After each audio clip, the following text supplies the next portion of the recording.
Olá! O novo status da Palestina, o conflito no Oriente Médio e o papel do Brasil na mediação dessa crise secular são os destaques do Diplomacia que começa agora.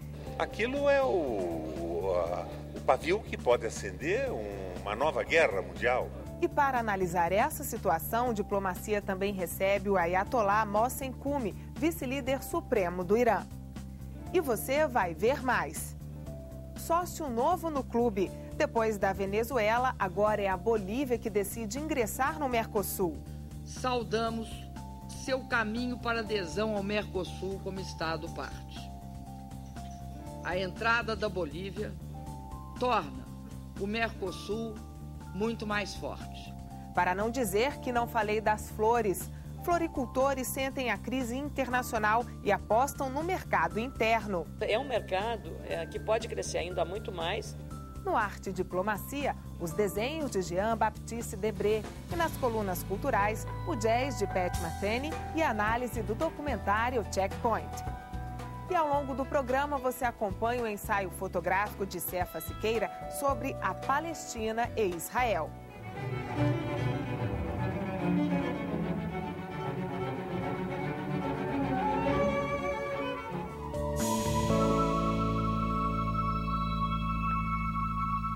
A perspectiva de que a economia europeia não vai se recuperar antes do fim do ano que vem leva os países membros do BRICS, Brasil, Rússia, Índia, China e África do Sul, a retomarem a ideia da criação de um banco voltado ao fomento do papel do bloco na economia mundial.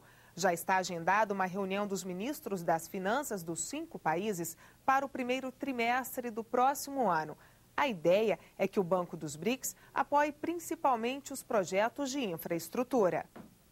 A partir de 2013, a China terá novos governantes. A meta da nova equipe de governo é manter o crescimento econômico. E o Brasil, que tem no país asiático seu principal comprador, torce para que não haja recessão na China.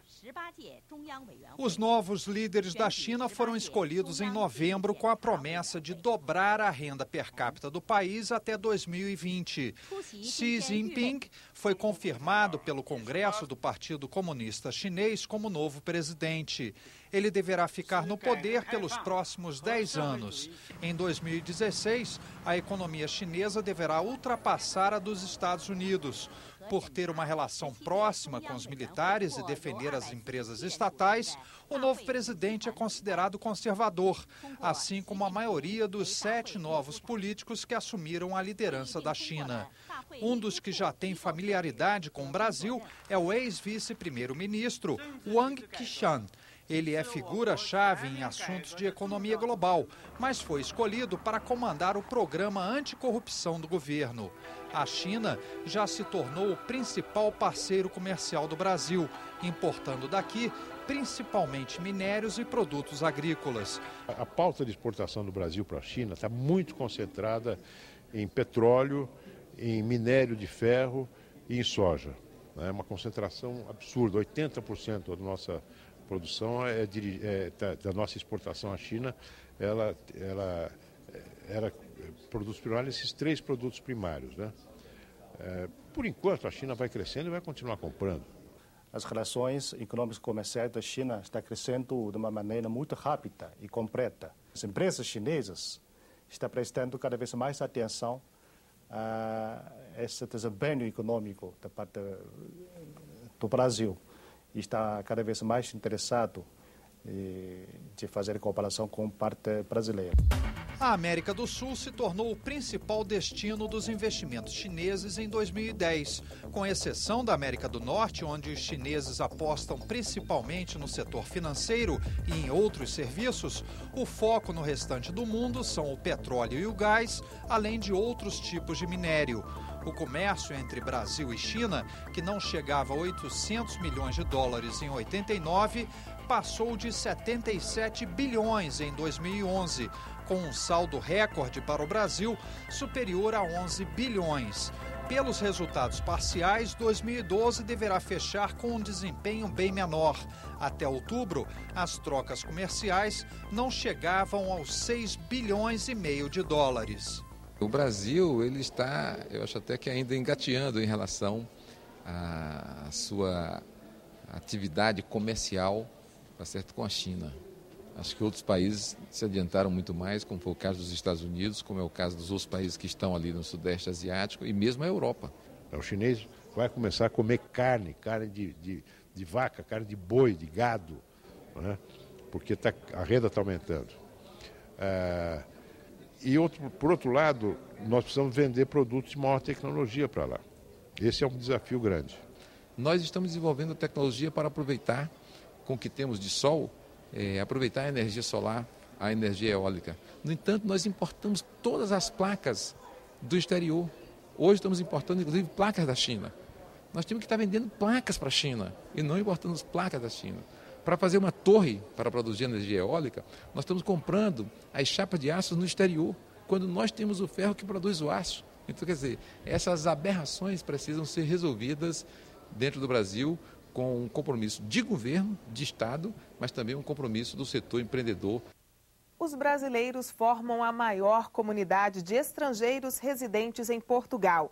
Pelos dados do censo de 2011, divulgados agora, 109.700 brasileiros moram em terras lusitanas. A colônia brasileira representa 28% dos quase 400 mil imigrantes residentes em Portugal. Depois do Brasil, o maior número de estrangeiros vem de Cabo Verde, Ucrânia e Angola.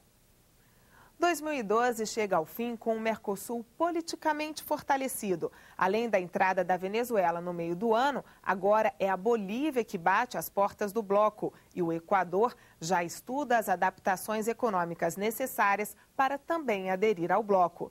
Mas nas contas comerciais, o ano não foi bom. Até outubro, o comércio do Brasil intrabloco foi 18% menor do que em 2011, uma queda superior a 4 bilhões de dólares. Mas os membros do bloco apostam numa integração ainda mais forte como saída da crise. Essa foi a mensagem final da reunião de cúpula do Mercosul em Brasília, que marcou a passagem da presidência pro tempore do Brasil para o Uruguai.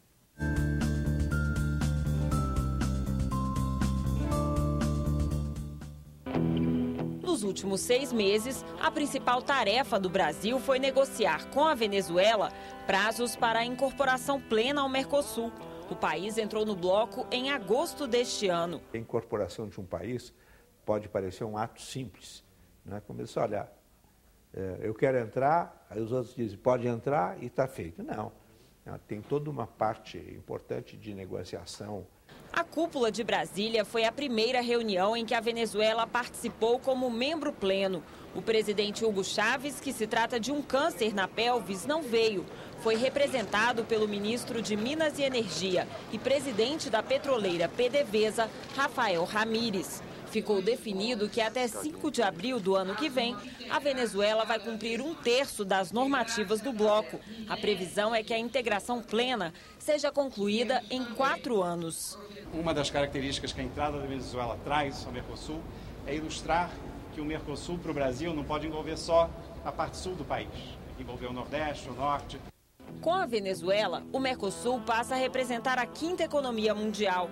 Reúne quase 80% do produto interno bruto da América do Sul, além de um mercado de 275 milhões de pessoas e 72% da superfície sul-americana. E o bloco ainda está em expansão. O presidente boliviano Evo Morales e os chefes de Estado dos países membros assinaram o protocolo de adesão da Bolívia ao Mercosul. Vai ser o 6º país a fazer parte do bloco. Para que a entrada se confirme, é necessária a aprovação dos parlamentos de cada país. Hoje, o Brasil tem déficit no comércio com a Bolívia de 1,5 bilhão de dólares. Os produtos bolivianos representam 1,5% das importações brasileiras. Até outubro, o comércio entre os dois países chegou a quase 3 bilhões de dólares.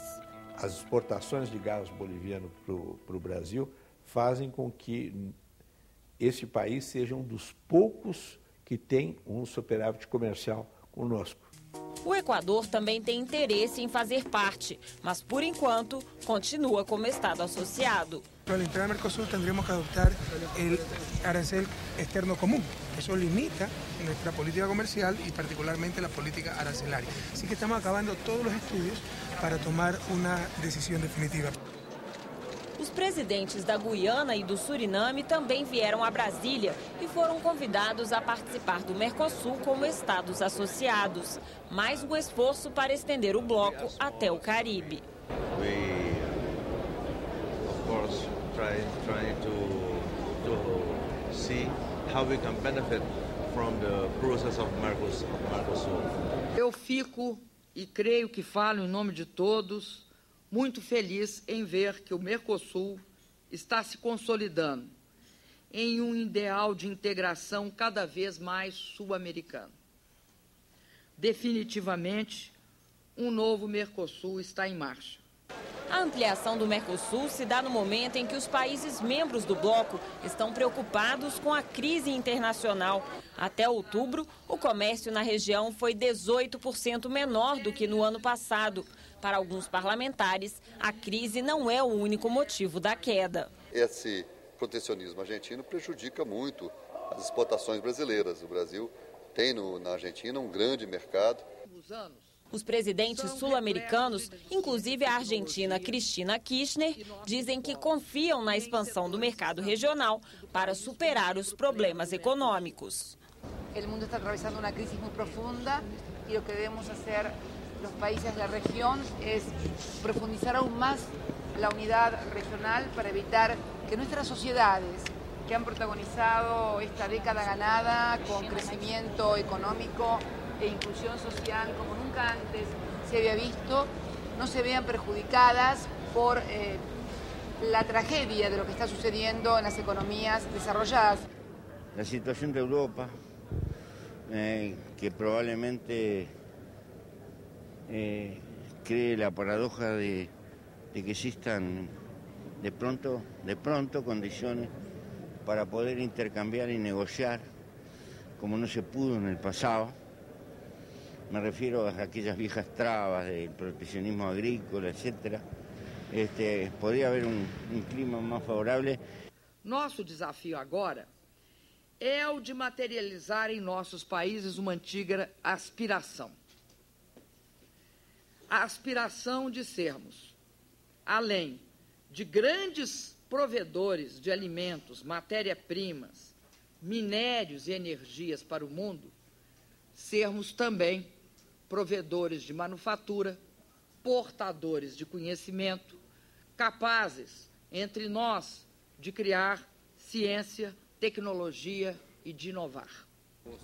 O bloco se amplia, mas o Paraguai continua suspenso por causa do processo de impeachment do ex-presidente Fernando Lugo em junho deste ano. Muitos não consideram este fato como um fato que prejudique ou que comprometa a democracia. Pelo contrário.